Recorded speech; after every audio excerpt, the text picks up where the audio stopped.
Number 9, Project Resource Management, Module Overview.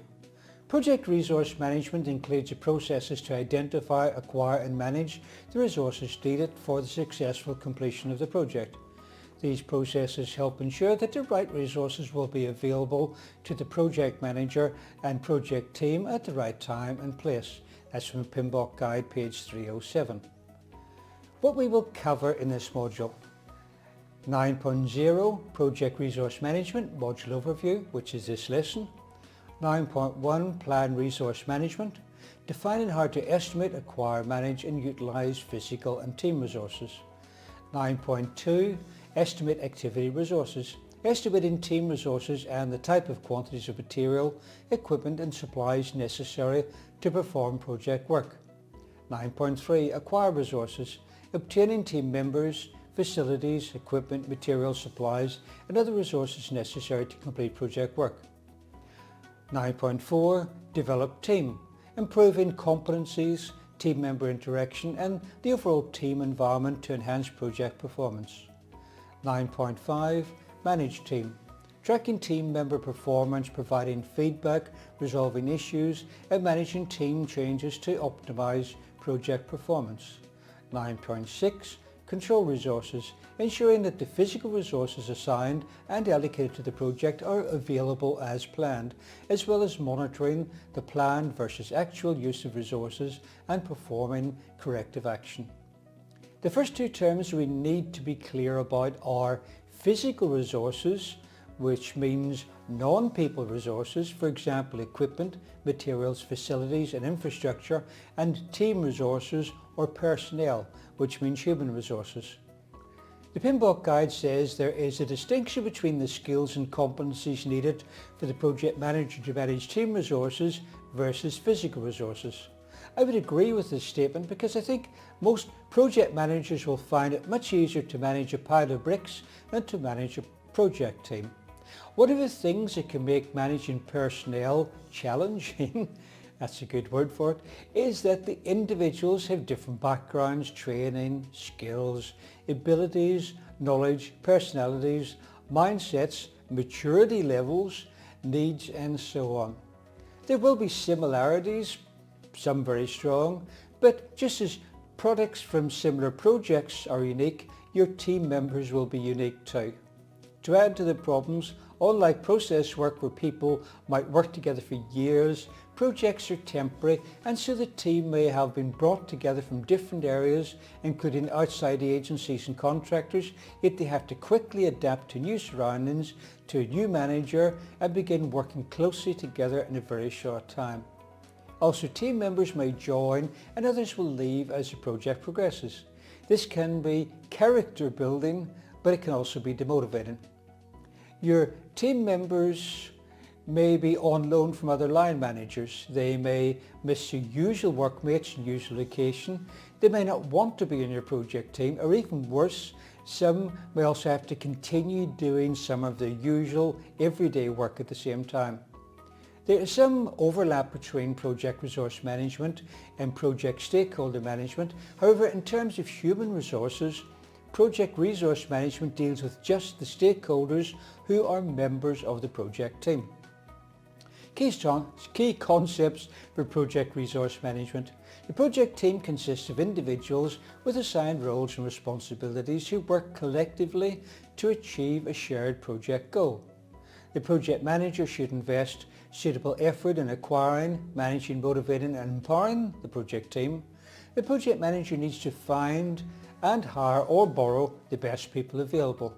If you're going to make a silk purse, you're very much more likely to succeed if you start with silk than if you start with a size ear. Once you get them, you have to assign them the most fitting roles, give them the vision and motivate them hard to work together. I'm talking about people, not size ears, because a properly functioning team will achieve more than the sum of the work of the individuals. Sorry if that sounds a bit like Pythagoras' theorem. And you need to empower them so that they can take some of the load off your shoulders. This is not going to happen if you micromanage them or you don't trust them, and which are two sides of the same coin really. Sharing the project vision with the team and getting them involved in the planning and decision making from early in the project helps make it their project too and make them feel that they're an important part of it. It helps gain their respect, their buy-in and their loyalty. We'll be covering management and leadership in this module. Many times you will need to lead and lead by example. You need to encourage people and empower them so that they can help the whole team. Become the kind of leader that people would follow voluntarily, even if you have no title or position. That's a quote from a motivational speaker, Brian Tracy. There are times when the project manager needs to stand up and take decisions. Sometimes hard or unpopular ones, but it has to be done. And this is why you can only have one project manager on a team. You must empower people, but not to the level where they start to take over the project management and leaving everyone wondering who they're supposed to be following. An effective project manager will be both leader and manager of the project team. It's all about balance. The project manager should be aware of different aspects that influence a team, such as team environment, are they working close together or separate rooms, geographical locations of team members. There could be cultural differences, language differences, different time zones and so on. Communications among stakeholders. Is it formal, informal or mixed? Can social media be used? Organizational change management. Is it informal or is there a formal system with a CCA, a change control authority?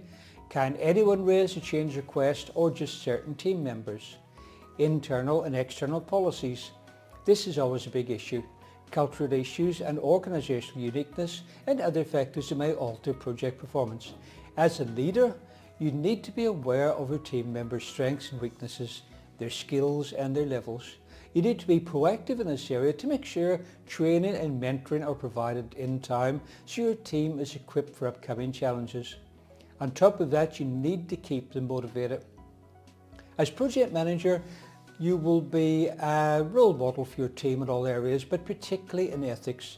A rule of thumb is never do anything with your team that you'd be afraid to see on the front page of a newspaper, because if you act unethically with your team, there's a fair chance you'll see it on the front page of a newspaper. Follow the PMI code of ethics and professional conduct. If you arrive at work late, take long lunch breaks, leave early, guess what your team is going to do, and what do you think is going to happen when you bring it to their attention? You also need to set the ground rules for your team, including how they should treat others and how they must not treat others, and you need to follow the ground rules too.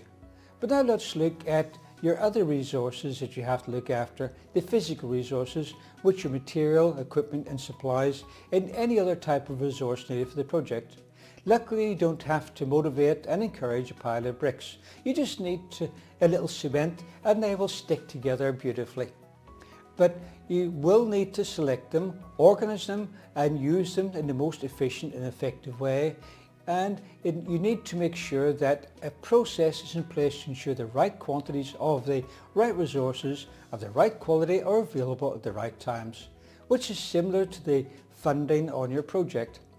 When you're authorized to spend company money on your project, you don't expect the financial controller to turn up at your office with a wheelbarrow full of cash.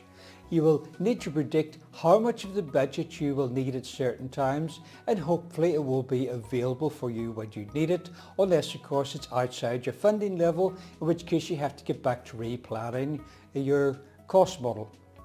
You'll need to manage and control resources efficiently and effectively in a project, otherwise you might start seeing risks appearing on a risk register with your name at the top of them. The PMBOK guide suggests examples of failures to manage physical resources might be failing to secure critical equipment or infrastructure on time may result in delays in the manufacturing of the final product. Ordering low quality materials may damage the quality of the product, causing a high rate of recalls or rework, and keeping too much inventory may result in high operational costs and reduce the organization's profit. keeping an unacceptably low inventory level may result in not satisfying customer demand and again reduce the organisation's profit. Trends and emerging practices in project resource management. Project management styles are shifting away from a command and control structure for managing projects and towards a more collaborative and supportive management approach that empowers teams by delegating decision making to the team members. And in fact, over the years, there's been a tendency for project teams to become more like small companies, with the project manager acting as general manager, which explains why project managers are expected to perform HR duties and to motivate and encourage your team. Trends and emerging practices for project resource management include resource management methods including lean management, just-in-time, manufacturing, Kaizen, total production maintenance, theory of constraints and other methods.